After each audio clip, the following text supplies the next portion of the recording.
বাঙালির রসনা বিলাসে শেষ পাতে একটু আচার না হলে যেন একদমই জমে না। তাই আবারও চলে এলাম বজরুল সিং বাঙালির খুবই প্রিয় আচারের একটি রেসিপি নিয়ে। আর রেসিপিটি হচ্ছে টক ঝাল মিষ্টি স্বাদের কাঁচা আমের আচার। আশা করছি আজকের এই রেসিপিটি সবার ভালো লাগবে। খুবই মজাদার আর খুবই লোভনীয়, দেখতেই পাচ্ছেন কতটা লোভনীয় লাগছে। সেই সাথে থাকছে আচার সংরক্ষণ করার কিছু টিপস অ্যান্ড ট্রিক্স। আশা করছি আজকের এই আমের আচারের রেসিপিটি সবার ভালো লাগবে। তাহলে চলুন রেসিপিটি দেখে নিই।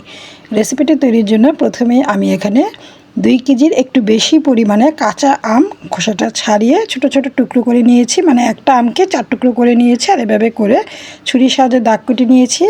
কাটার পরে কিন্তু আর আমগুলোকে ধোয়া যাবে না। এবারে চলে যাচ্ছি আচার তৈরিতে। প্রথমে একটি প্যানে দিয়ে দিলাম হাফ কাপ পরিমাণ সরিষার তেল। এবারে দিয়ে দিচ্ছি 1 চা চামচ গোটা 5 ফোড়ন, দিয়ে দিচ্ছি 5-6টা শুকনো মরিচ একটু কেটে দিয়েছি, এতে করে ঝালটা বের হবে। এরপরে দিয়েছি 8-10টার মতো রসুনের কোয়া কুচি করে নিয়েছি, সেটা দিয়েছি বড় রসুনের কোয়া 8-10টা। এবারে এই 3টি উপকরণ 1 থেকে 2 মিনিটের মতো একটু ভেজে নেব তেলের মধ্যে, এতে করে সুন্দর একটা ফ্লেভার ছড়াবে। আর যখনই কিছুটা ফ্লেভার ছড়িয়ে পড়বে তখন এর মধ্যে দিয়ে দিব কেটে রাখা আমগুলো। আমি একটু বেশি পরিমাণে এই আচারটা তৈরি করছি, কারণ এই আচারটা খেতে কিন্তু অনেক বেশি মজার হয়। আর যে কোনো কিছু পোলাও, বিরিয়ানি, খিচুড়ির সাথে এই আচারটা অনেক অনেক বেশি মজা লাগে খেতে। এবারে তেলের সাথে আমগুলোকে চুলার আঁচটা হাইতে রেখে খুব ভালো করে একটু ভেজে নিতে হবে। মানে তেলের সাথে আমটাকে কিছুক্ষণ কষিয়ে নিবে, এতে করে আমের মধ্যে যদি এক্সট্রা কোনো পানি থাকে সেই পানিটা কিন্তু শুকিয়ে যাবে। এরপর এর মধ্যে দিয়ে দিব 1.5 কাপ পরিমাণ চিনি। 250 ml মেজারমেন্ট কাপের একেবারেই ভরে আমি 1.5 কাপ পরিমাণ চিনি দিয়েছি। আমি যতটুকু কাঁচা আম নিয়েছি সেই অনুযায়ী আমার কাছে মনে হয়েছে চিনির পরিমাণটা ঠিক আছে। আর আমি যে আমটা ব্যবহার করছি অনেক বেশি টক না, তবে আপনাদের আমটা যদি বেশি টক হয় সেক্ষেত্রে চিনির পরিমাণটা বাড়িয়ে দিতে পারেন। এরপর দিয়ে দিচ্ছি 1 চা চামচ হলুদ গুঁড়া, দিচ্ছি হাফ চা চামচ লাল মরিচের গুঁড়া, আরও দিচ্ছি বেশ কিছুটা আদা কুচি, হাফ ইঞ্চি পরিমাণ আদাকে একটু কুচি করে এখানে দিয়ে দিলাম। এরপর দিচ্ছি 1 চা চামচ জিরা গুঁড়া, ভাজা জিরার গুঁড়ো এটা ব্যবহার করেছি, এতে করে খুব সুন্দর একটা ফ্লেভার পাওয়া যাবে আর আচারটা খেতেও কিন্তু বেশ ভালো লাগবে। এবারে আমের সাথে মশলাটা খুব ভালো করে উল্টে পাল্টে মিক্সড করে নিচ্ছি।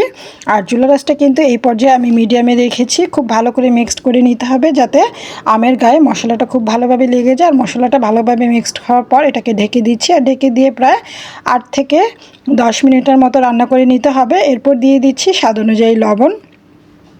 প্রায় 5-6 মিনিট রান্না করার পরেই চিনিটা কিন্তু গলে যাবে। এই পর্যায়ে এসে লবণটা অ্যাড করে দিতে হবে, আর লবণটা অ্যাড করে দিয়ে আবারও ভালো করে মিক্সড করে এটাকে ঢেকে দিব। আর ঢেকে দিয়ে কিছুটা সিদ্ধ হওয়া পর্যন্ত অপেক্ষা করব। এই ফাঁকে আচারের মশলাটা তৈরি করে নিচ্ছি। দিচ্ছি 1 টেবিল চামচ 5 ফোড়ন, দিচ্ছি 1 চা চামচ গোটা জিরা, কয়েকটা 8-10টার মতো সবুজ এলাচ, 2 টুকরো দারচিনি, আরও দিচ্ছি 1 চা চামচ মৌরি, আর 5-6টা হচ্ছে এখানে দিয়েছি শুকনো মরিচ। এই কয়টা উপকরণ এই আচারে ব্যবহার করলে আচারের স্বাদটা এত চমৎকার হয় কি বলবো, খুবই মজার হয় এই আচারটা খেতে। এই মশলাগুলো একটু ভেজে নিব, ভেজে ঠান্ডা করে এটাকে গুঁড়ো করে এক সাইডে রাখছি। আর এটাকে কিন্তু একেবারে ক্রাশ করবো না, কিছু কিছু গোটা গোটা করে গুঁড়ো করে নিয়েছি, দেখতেই পাচ্ছেন। এবারে এই আচারের মশলাটা থেকে 2 থেকে 3 চা চামচের মতো মশলা এখানে দিয়ে দিলেই হবে। আচারের মশলাটা দিয়ে আবারও ভালো করে একটু মিক্সড করে নেব। আর ভালো করে মিক্সড করে নিলেই কিন্তু আচারটা তৈরি হয়ে যাবে। তবে আচারটা সংরক্ষণের জন্য আমি এখানে 2 থেকে 3 চা চামচের মতো সিরকা ব্যবহার করব এই আচারটা, তাহলে দীর্ঘদিন ভালো থাকবে। দিয়ে দিচ্ছি 3 চা চামচের মতো সিরকা। আপনারা চাইলে এখানে সিরকার পরিমাণটা আরও একটু বাড়িয়ে দিতে পারেন, তবে সিরকা বেশি দিলে কিন্তু চিনির পরিমাণটাও আরেকটু বাড়িয়ে দিতে হবে। আর আচারটা সিরকা দেওয়ার পর কয়েক মিনিটের মতো জাল করে ঠান্ডা করে নিলেই কিন্তু তৈরি। আর দেখতেই পাচ্ছেন কতটা লোভনীয় লাগছে। আচারটাকে সারা বছর সংরক্ষণ করতে চাইলে ফ্রিজের নর্মাল চেম্বারে রাখতে হবে, কারণ এটা মিষ্টি আচার। মিষ্টি আচার কিন্তু বাইরে বেশি দিন ভালো থাকে না, আর বাইরে কিন্তু 1 মাসের মতো এটা ভালো থাকবে।